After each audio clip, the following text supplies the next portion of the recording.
Hey, what's up guys? B-Rock here. Welcome to my very first YouTube video. That's right, I'm using an iPhone to shoot this, so audio probably not going to be great, but I think I might have an idea here that some of you actually want to learn and understand about gear that doesn't burn a hole in your pocket, that you can gig with. Everyone knows the Fender Hot Rod Deluxe is a pretty decent amp for the money, especially used. You can get these pretty darn cheap. 300 bucks on Craigslist. I got this one. It had a broken handle. That was it. Brand new. Just had a broken handle. And this is the latest version. You can see the black background. It's got the Celestion speaker. Give you a quick look at my settings here.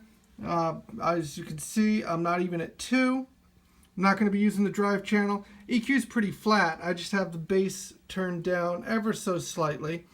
Moving along here, that's reverb is only just above 2. And I have the presence down. I like to get the presence from pedals. I'm also going to show you my pedal board. Today we're going to be focusing on 3 pedals here. The ones there in the center. Actually, we'll just look at these last 4 here. The Ibanez Turbo Tube Screamer, the Fulltone OCD, the Sovereign by Wampler, and the GE7 by Boss. And I use these 4 pedals to achieve almost all my tones that I need that are not clean tones. I'm in a band that does 60s, 70s, 80s music, rock. So this covers it all. And you can get even modern tones out of the Sovereign. And if I was using the Boss EQ to even get some more scoopy kind of gent sounds. Believe it or not, all that can be made using a good old Fender Hot Rod Deluxe. But like I said, we're going to focus on those 4. I'm going to be using the Jam Man by Digitech for the loops. Real quickly, the signal path, just so you know, I'm using... I'm not even sure what kind of cable this is. The generic kind. Actually, it's one of the Guitar Center cables. And then I have a cable that I guess never got released by another company. One of my friends gave me. But it's got gold connectors.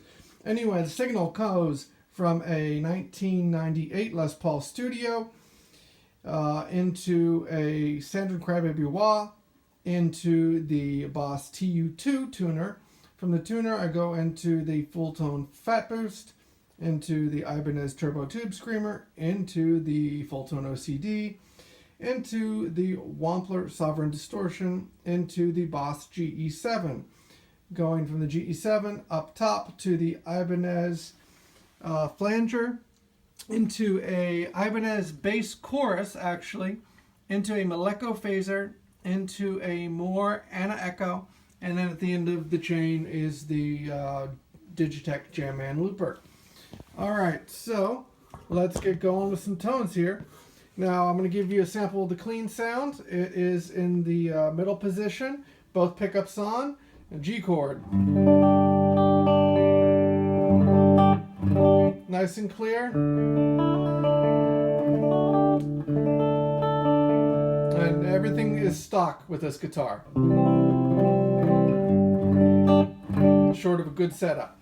Alright, so I have pre-recorded this loop with this Gibson Studio Les Paul into the Hot Rod, obviously. So here's the loop. And we'll start with the Tube Screamer. And I'm going to be playing the lead in the bridge position on this guy. 1, 2, 3.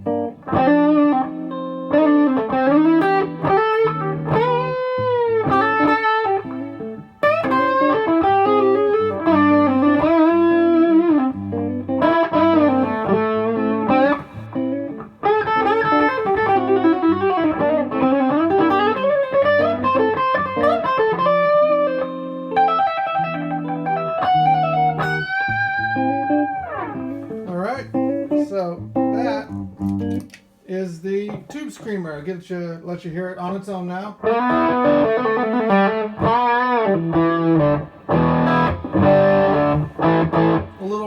the top. It's got that through signal thing that we all know and love.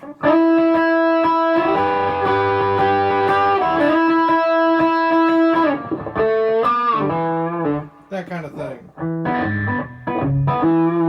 And now you turn your volume down a little bit.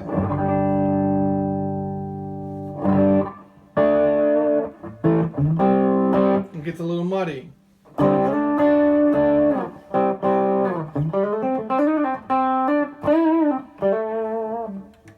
Back up.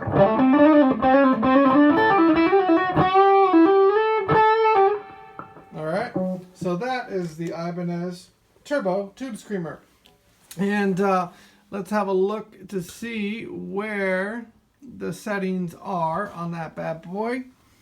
We come down here and you can see the tone is up just past noon. I'm on the plus mode on this. The level, as you can see, is marked, and I had the drive dimed. Alright, so coming back up here. Here we go. Get you set up. Boom. Alright, so once again, I'm going to be playing the solo in the bridge position on the guitar. And here comes the loop again. And here's the OCD.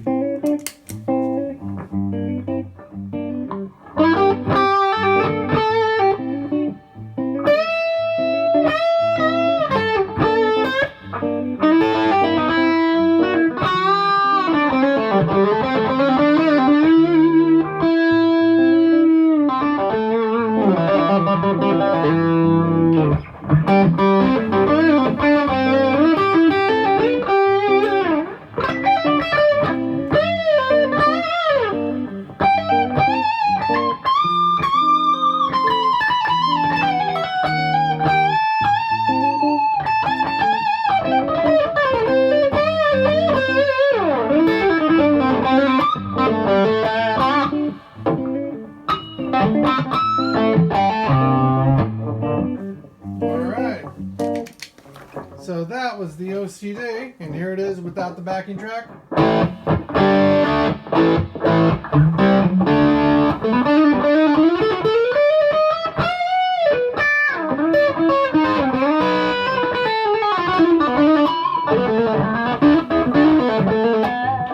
And then roll the volume down a little bit. A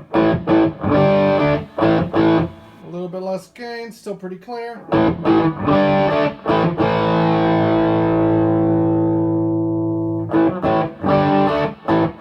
Never really changes its character though. That's down, I'm at 1 on the volume, and here's back up to 10. See what I mean? It still has like kind of a waveform that doesn't change. Alright, so moving on to the Wampler Sovereign. Now this pedal does things a little differently. So here's the backing track.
So here's what's great about the Sovereign. Here's the gain at 10 on the turned up all the way.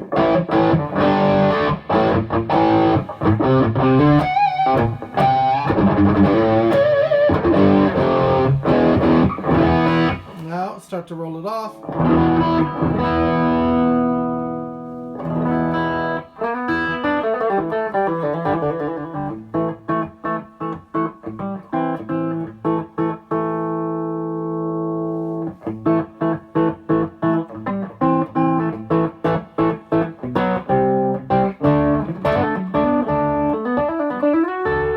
And that is cleaned up pretty damn good, especially for a pedal with that much gain riding on it.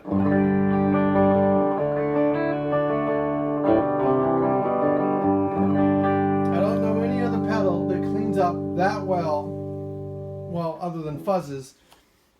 I mean, we went from this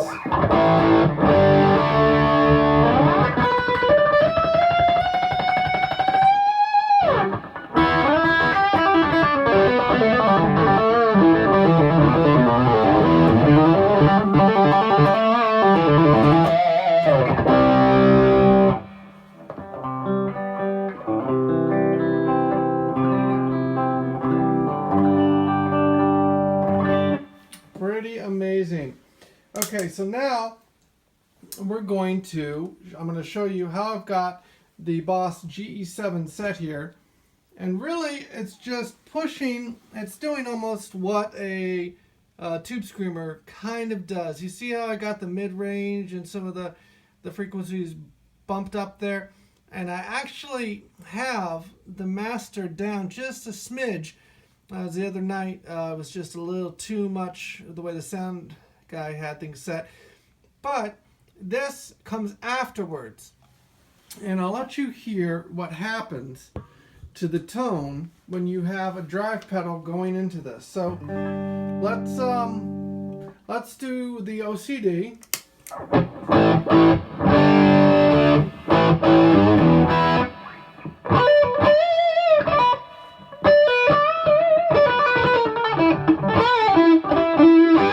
All right, and now here's, you're playing along.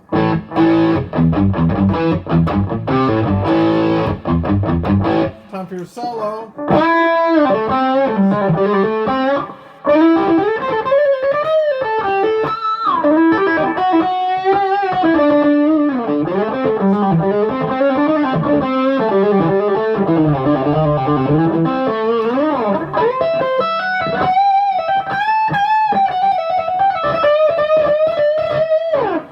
All right, here's without. See how thin it is?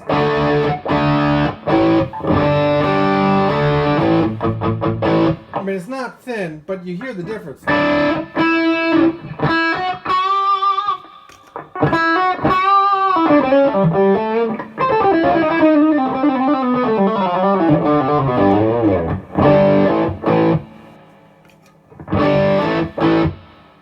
All right. So, when we're thinking about this, the whole point of me doing these videos is to show you that a lot of the stuff you can find used. I mean, Crybaby, they're not expensive. This I got used, 40 bucks. This one was a little bit more. I think I paid 70 bucks for it, and that was a long time ago. This guy I did buy new. They are pricey. The Wampler Sovereign, believe it or not, I got that for $68. And then a GE7, 20 bucks. The Les Paul here which is Burgundy, like I said, 98 Gibson Les Paul Studio. And I got this for 500 bucks on Craigslist. And then the amp was 300 bucks. So, yeah, I have high-end gear, I have vintage gear, I have really nice stuff, and it's fun to play that once in a while. But, like in the studio, things like that. But if you're playing in clubs and bars, you don't want some of your, precious gear that you've worked so hard for to get busted up. I've had headstocks break on me, people. It's not fun. You stand there and you're like, damn. All that hard work I went into saving up to get that instrument, you bonded with it, you played it for years, and then snap. So, get something that's more functional for the gig. All right, that's really the message here. And I just wanted to show, this is a pretty standard setup as far as pedal boards go. And once again, it's a clean platform amp. Not that the amp doesn't have decent gain. Well, no, it really doesn't have decent gain. It's gotten a lot better, but it is not what these stomp boxes can do. And it's funny because, you know, everyone's all about tubes, you know, tone. And yeah, I love the sound and response and feel of a good tube amp, especially a good tube saturated distortion. I mean, you know, I have other amps here. You know, I love my JCM 900. You know, I have over here a little PV Classic 20. The old one's made in America, going through a little Agnator 112. That thing is a freaking beast. You turn it up, those EI-84s just scream. But for gigging, your average gig, you can't beat a 40 watt 6L6 clean platform and some fun pedals. You know, and you know, all in, I mean, I think that the power supply, I'm using a Voodoo Labs power supply and pedal train board. It probably cost me more than half of the pedals together. So, you know, it's one of those things that you just want it to work, you want it to be reliable, and you also don't want to freak out and lose your mind if some drunk person in the audience spills a beer. You know what I mean? So let's go through a couple sounds with the backing track on one more time, and we will be out. I'm going to go back to the TS9 and bridge position.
Well, I don't know how many people are going to see this video, and hopefully this is something that I could start doing, please comment and let me know.